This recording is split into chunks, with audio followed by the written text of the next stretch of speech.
जिस तरह की सियासत इस वक्त उत्तर प्रदेश में हो रही है, क्या समझ में आ रहा है आपको कि चंद्रशेखर आपके लिए वाकई में कोई चिंता की वजह, कोई कारण है? मतलब बहुजन समाजवादी पार्टी के लिए, आकाश आनंद के लिए, मायावती के लिए।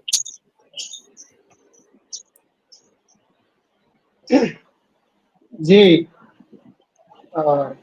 डॉक्टर साहब, मैं ये जानना चाहता हूँ कि जो आपने पूछा है कि बहुजन समाज पार्टी और जिसमें बहन कुमारी मायावती जी ने आकाश आनंद जी को तैयार किया है, और दूसरी तरफ दलित वोट बैंक का एक और चेहरा, उभरता हुआ चेहरा चंद्रशेखर रावण जी है।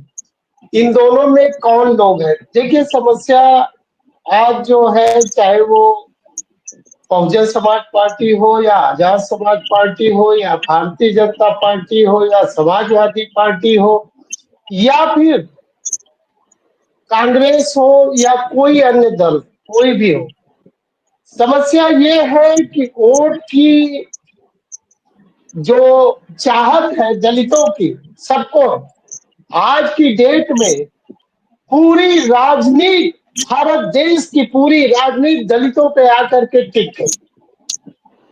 केवल दलित, लेकिन दलित उत्थान के लिए वास्तव में अगर देखा जाए कि कौन लोग आगे बढ़ करके आते हैं, बड़े बड़े दावे करते हैं। एक लोग कहते हैं कि हमने 80 करोड़ लोगों को राशन बांटा, और नीति आयोग की रिपोर्ट कहती है कि गरीबी का जो हमारे भारत देश का गरीबी का एक ग्राफ है वो बहुत कम, इतने लोग गरीबी रेखा के नीचे, इतने %। तो ये जो दोहरा चेहरा, चाहे वो बहुजन समाज पार्टी हो, चाहे वो समाजवादी पार्टी हो, आजाद समाज पार्टी हो, वास्तविक जो जरूरत है, बहुजन समाज पार्टी के बारे में दावा किया जाता है कि वो दलितों की हितैषी है, दलितों की पार्टी है।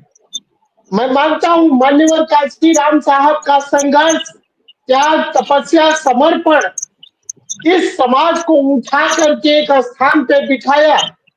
लेकिन आज मैं आपको बताऊं, जिस व्यवस्था से लड़ने के लिए बाबा साहब डॉक्टर अंबेडकर ने पूरे जीवन संघर्ष किया, यहां तक कि अपनी 4 संतानों की कुर्बानियां दी, लेकिन उसी समाज के कुछ चंद गद्दार दलाल टाइप के लोग उस समाज का उत्थान नहीं चाहते।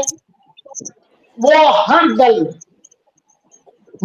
में है। बहुजन समाज पार्टी में भी उस तरीके के लोग हैं, समाजवादी पार्टी में भी उस तरीके के लोग हैं, आजाद समाज पार्टी में भी उस तरीके के लोग हैं जो समाज का उत्थान नहीं चाहते, केवल अपना उत्थान चाहते हैं।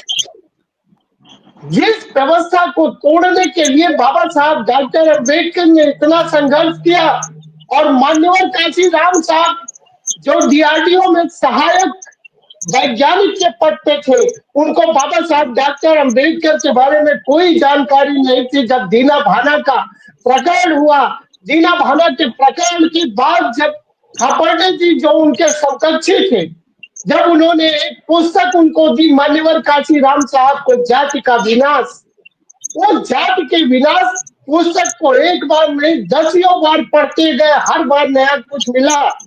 उस मान्यवर काशी राम साहब के अंदर एक जिद और जुनून हुआ। उस जिद जुनून ने पूरे भारत की राजनीति को पूरा बदल करके रख दिया। ऐसे महापुरुष के संघर्षों को बेचा जा रहा है, खोचा जा रहा है। कुछ चंद गद्दार बहुजन समाज पार्टी में भी कोऑर्डिनेटर के रूप में बैठे हुए, जो समाज को बेचने का काम कर रहे हैं। अभी आपको मैं बताऊं, जल्द ही आ रहा है ग्राम पंचायत, जिला पंचायत का चुनाव आ रहा है। आप देखिएगा, जिला पंचायत के चुनाव में बहुजन समाज पार्टी के कुछ कोऑर्डिनेटर जो मानव तस्करी करेंगे। मानव तस्करी कैसे करेंगे?